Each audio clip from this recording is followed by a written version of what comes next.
Devanahalli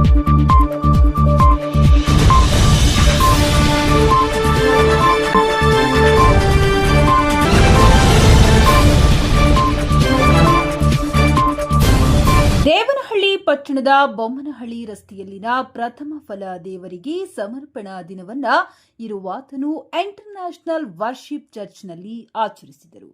ಇರುವಾತನು international worship ಸೆಂಟರ್ನ pastor Robert ಮಾತನಾಡಿ, ಲೋಕರಕ್ಷಕ ಯೇಸುವಿಗೆ ಸ್ತುತಿ ಮತ್ತು ಆರಾಧನೆ ಸಲ್ಲಿಸುವುದರ ಮೂಲಕ ದೇವರಿಗೆ ಮಹಿಮೆ ಸಲ್ಲಿಸುತ್ತಾ ವರ್ಷದ ಮೊದಲನೇ ತಿಂಗಳಿನಲ್ಲಿ ದೇವರ ಆಶೀರ್ವಾದದಿಂದ ಬೆಳೆದ ಬೆಳೆಗಳನ್ನ ಕರ್ತನ ಸನ್ನಿಧಿಯಲ್ಲಿ ತಂದು ಆ ಎಲ್ಲಾ ಬೆಳೆಗಳನ್ನ ಲೋಕದಲ್ಲಿ ಅಗತ್ಯವಿರುವ ಕುಟುಂಬಗಳಿಗೆ ಹಂಚಿ ಸಂಭ್ರಮಿಸುವ ಹಬ್ಬ ಈ ಪ್ರಥಮ ಫಲದ ಹಬ್ಬ.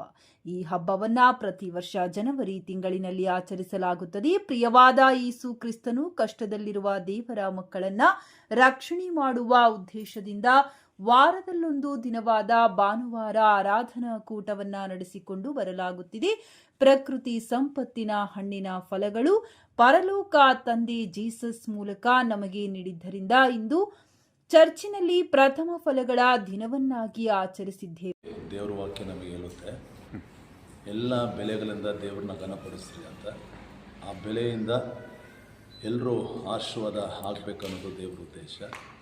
ಅದಕ್ಕೋಸ್ಕರನೇ ವರ್ಷಕ್ಕೊಂದ್ಸಲಿ ನಾವು ಈ ಒಂದು ಕಾರ್ಯವನ್ನು ಸಭೆಗಳಲ್ಲಿ ನಾವು ಮಾಡ್ತೇವೆ. ಏಕೆಂದರೆ ಪ್ರತಿಯೊಂದು ಕಡೆ ನಾವು ನೋಡುವಾಗ ಬೆಲೆಗಳು ನಾಶ ಆಗೋದು ನೋಡ್ಬೋದು, ಬೆಲೆಗಳು ನಮಗೆ ಸಿಗದೆ ಎಷ್ಟೋ ಬಾರಿ ಬರಗಾಲ ಬರೋದು ನೋಡ್ಬೋದು. ಆದರೆ ಮೊದಲು ಅದನ್ನು ದೇವರಿಗೆ ನಾವು ಸಮರ್ಪಿಸುವಾಗ ಅದು ನಮಗೆ ಬೈಬಲಲ್ಲಿ ವಾಕ್ಯ ಇರ್ತದೆ, ಅದು ಪವಿತ್ರ ಆಗ್ತದೆ. ಅದಕ್ಕೆ ನಾವು ಇದನ್ನು ವರ್ಷಕ್ಕೊಂದ್ಸಲಿ ನಾವು ಇದನ್ನು ಸಭೆಯಲ್ಲಿ ಮಾಡ್ತೀವಿ.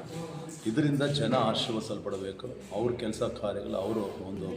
ಈ ಸಂದರ್ಭದಲ್ಲಿ ಫಾಸ್ಟರ್ ಅಮ್ಮ Shashikala, brother Suresh, brother Naresh, brother Vinay, brother Santosh, brother Madesh ಸೇರಿದಂತೆ ನೂರಾರು ಜೀಸಸ್ ದೇವರ ಮಕ್ಕಳು ಪ್ರಾರ್ಥನಾ ಕೂಟದಲ್ಲಿ ಭಾಗವಹಿಸಿದ್ದರು.